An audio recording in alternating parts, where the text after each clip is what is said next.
Hi, welcome to Season 2 of my podcast, All About Her. I'm your host, Shreya Anand, and I'm a high schooler interested in STEM. Join me as I speak to various women in STEM to learn all about her experiences and advice for girls like me. Today I'm speaking to a woman who is really stuck with the field of education in mathematics. She taught at Bryn Mawr College for over 30 years. She started the EDGE program, the Enhancing Diversity in Graduate Education program, which focuses on empowering women in mathematics and different STEM fields and empowering this new generation of STEM leaders, really. She's taught at Khan Academy and she currently teaches at a local high school, and so she's really done so much work under this field of education and math, and she's so passionate about it, and it's incredibly fulfilling to speak with her, and it was so much fun to just learn about her experience in all of this. So today I'd like to introduce Dr. Rhonda Hughes. I would also like to extend a massive thank you because we recorded this the first time and the audio wasn't really great, but she was so gracious and she allowed me to interview her again and take more of her time, which I really appreciate. And the second conversation, I think we delve even deeper. So I hope you guys enjoy this second take of this interview, which I think turned out really amazing, and please enjoy. Thank you so much for joining me today, Dr. Hughes. Would you mind just quickly explaining a little bit about your current career and what you specialize in? Sure. I'm Rhonda Hughes, and I am a mathematician by trade. I'm retired now, but I still do several professional activities. I work with students, and I taught at Bryn Mawr College for 31 years and retired about 10 years ago. And since then, I've worked for Khan Academy. Currently I work at a local high school with students, the Agnes Irwin School, and I try to keep busy. I'm very busy with the EDGE program still, which I helped co-found 23 years ago now. So. Very, very interesting, I think, how you've been so education focused. I haven't really had any women that I've spoken to that have really just stuck to education for so long. So what about educating youngsters or anyone around you do you find so interesting? Well, I teach mathematics, so I always see mathematics as something that people struggle with, and I kind of believe that everyone can get better at it. So I like to encourage students and see them change. I've had a few people that I have a good friend who says I'll never be able to teach her any math and I shouldn't try, but I do. But with students, I do like to try and encourage them and help them build their confidence. And you really can see changes take place in students, and that's very, very rewarding. And I've been around long enough that I've seen people, go from, I don't know, sixth grade to full careers, and that's always very rewarding. So did you always have this idea that you wanted to be a math professor, math teacher growing up, or any dream jobs in particular? Not at all. My dream job was to be a secretary when I was in high school. I actually found a letter that I wrote to the American Statistical Association because there was no online information then. There was no online. And I said in it, I don't know what I want to do, but I know I don't want to be a teacher. So I had no career, no college in mind. I did not have college in mind. I did not intend to go to college.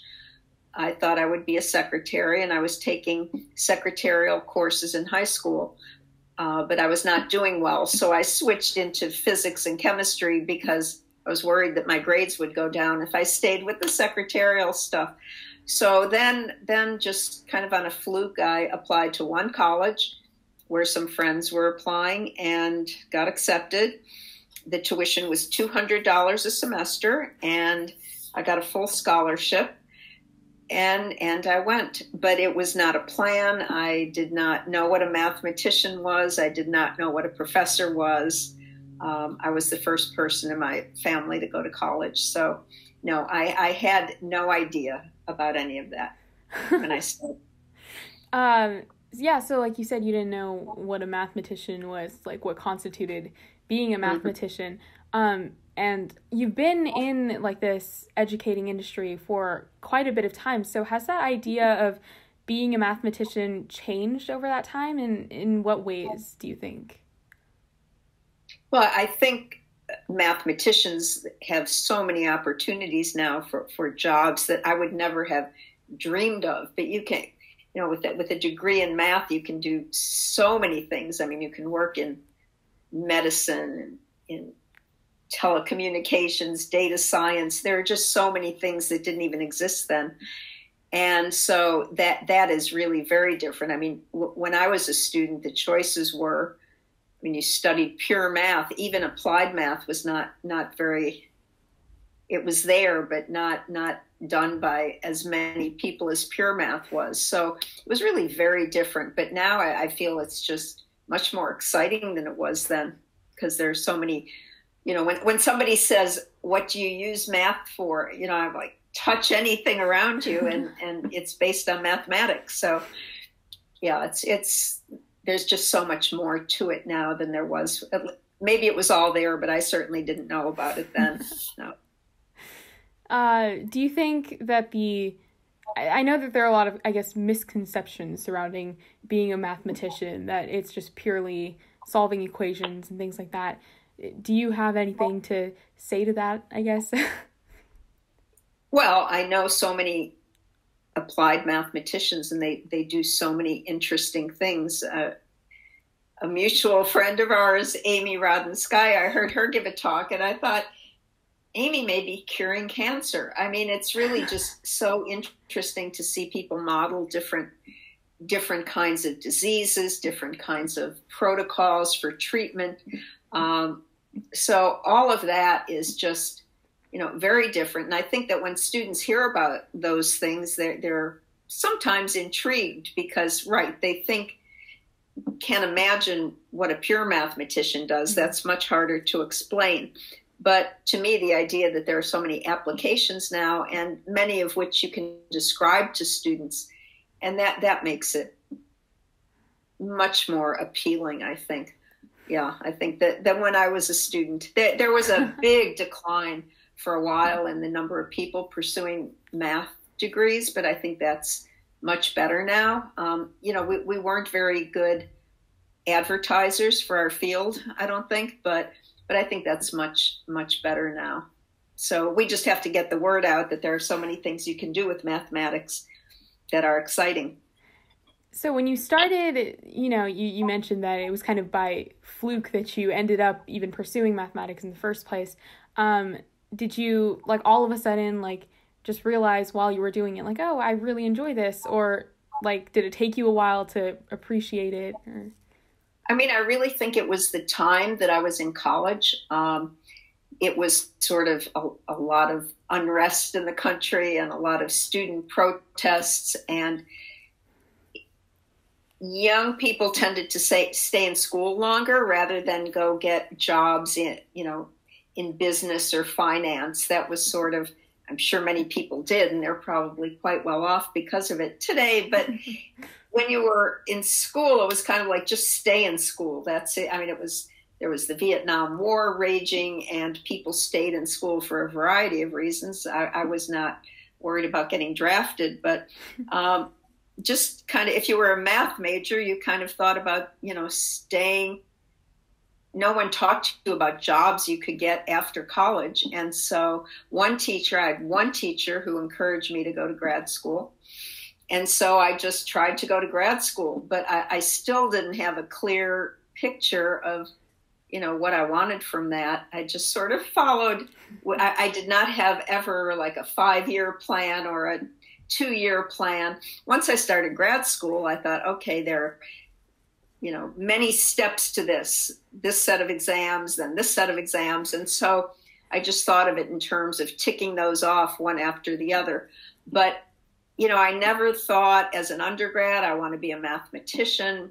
I didn't think that. I just tried my best at my courses. I found it very hard and didn't quite know what I would do after graduation. And then when somebody suggested going to grad school, I thought, okay, I'll try to do that. And got accepted to just the school I was at. And so I stayed. And that was that. It wasn't a grand plan by any means. Yeah. You mentioned that, the war was going on then. Many young men were probably getting drafted. So I don't know how much that affected the genders that you saw in your classroom, whether that was incredible disparities or if it was pretty close. Did you notice anything particularly, or? No. I mean, I think this might be incorrect, but I think you got an exemption if you were in graduate school. But no, that did not change very much over the years. I mean, it was predominantly male, but there at my school there were some women in the graduate program, but it was by no means more women than men. But it wasn't glaringly obvious that there were no women. It was pretty good compared to some places, I think. But no, I did not. I think that the young men who were in college, were not drafted, and so there was a terrible disparity, a socioeconomic disparity. Because if you could afford to be in college, then that was one thing. But if you couldn't, then it was another story. So it was kind of a very unfair time in so many ways, and young people were very disillusioned about a lot of things, and I don't know, just stayed in school. That was kind of, I remember there were always discussions on campus and things, and I still wasn't sure of, what I liked or what I thought, but the mathematicians were at this big meeting and the engineers were at this big meeting, and the mathematicians were all very against the war and so forth, and the engineers, and I just sort of listened, and I thought, I kind of like the mathematicians. I kind of like that. I like where they're coming from. So I felt a little drawn for totally non-mathematical reasons to the mathematicians. I kind of liked what they stood for at that time. I found that a little more exciting. I think that's a really important thing. It's not necessarily just like, I really enjoy doing science or math. No, I'm always about the people. And, at that time, there were a lot of, activists among the math professors. And I found that interesting, intriguing, and kind of drawn to that. So, but somebody with a very different point of view might say, let me get with the engineers. That looks terrific. So at the time it did, I had thought about engineering, and I was originally in a program with a dual degree, but that I did not survive that program. But, I think now I think I would probably have loved being an engineer, but, just you're young and you're drawn by different things. And I was sort of drawn toward the mathematicians as well as the mathematics. Yeah. So we kind of throughout this interview, you've talked about struggles that you face, whether it's within actually finding your way to your passion and your career, or if it's, outside of that. But is there any other kind of struggle that you particularly remember facing that you overcame and you look back on now as something that was really impactful for you? Well, trying to be a mathematician, I think most people, well, maybe not most people, but many people would say that you have an ongoing struggle with confidence, and because it's very hard and you meet with a lot of failure and a lot of disappointment. And so I think just being resilient around that, it was not easy. I'm not saying I didn't cry, but sort of overcoming setbacks, that was always very hard. And that never stopped throughout my career. I mean, as long as you're trying to do research or write papers or have things published, you sort of face that kind of judgment all the time. I think it's why since I retired,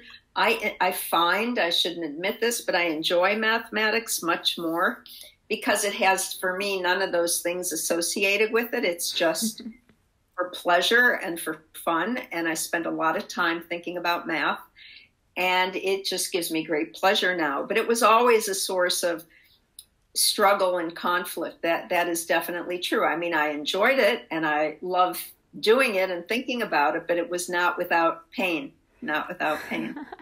I think that goes for probably any career. Right. Anything worthwhile, right? Yeah, definitely. There's a lot of struggle and setback, always setbacks. And, but I, tried to, I'd wipe my tears and go on to the next thing. Usually. Well, that's how you're so successful now. And I think that's a very, great example for the rest of us. Not just with you, obviously, with all of the women I've spoken to. I think they've always said that they face confidence issues in whatever field. And, you always come out of it stronger. So I think that's important to remember.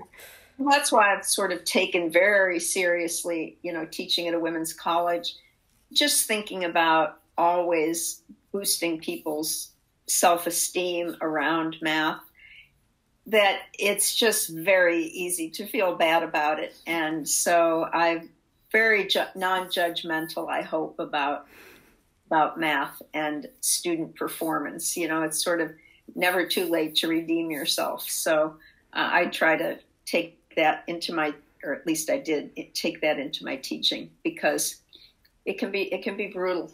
Yeah.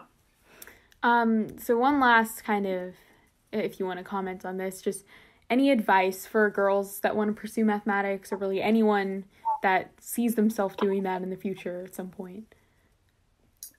I mean, I think now I see so many young women who make it look I'm not saying it is easy for them, but who make it look very much easier than back in the day when I did it. I mean, they bring great voices to math. There's some wonderful, blogs. There's one written by a woman, Ty Danae Bradley. It's called Mathema.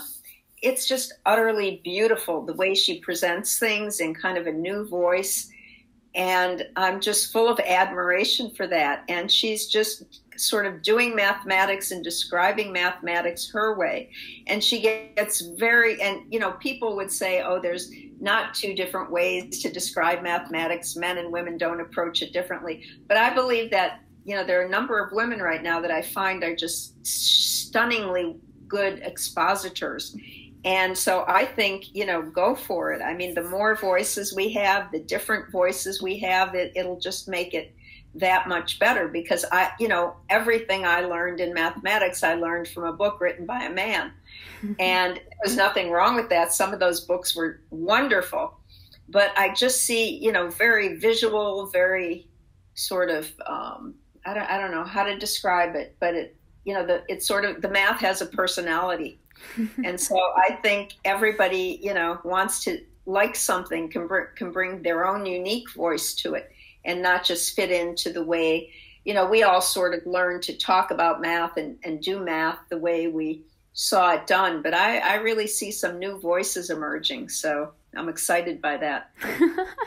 I am as well, to continue this journey in STEM, not only math, but, everything just bringing that new perspective it's very rewarding, I guess. Yeah, thank you so much for joining me today, Dr. Hughes. I really appreciate your time and all your advice. It was my pleasure. Yes, I find young women today are so much more focused than I was. It's very impressive, but always, try and have fun and enjoy the journey, right? Yeah, 100%. Good. Thank you, Shreya. Thank you.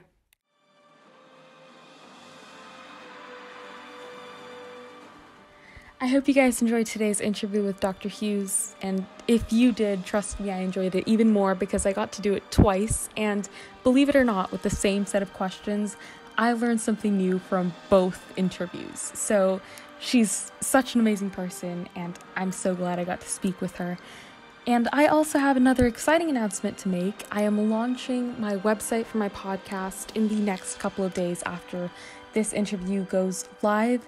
I'm super excited. It's going to have all the people that I've spoken to, and I'll be updating it regularly so you guys can look at some of the things that we've published in different newspapers and articles and things like that, as well as some of the resources for each of the people that I've spoken to, which I think will be very useful.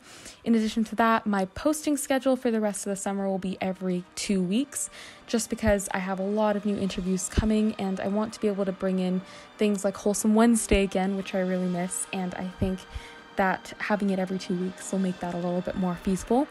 So a lot of new exciting things coming on my podcast, and I hope it's useful to all of you. I definitely enjoy it so much, and it's so helpful to me. And of course, as usual, stay safe, stay strong, and stay snazzy. Bye!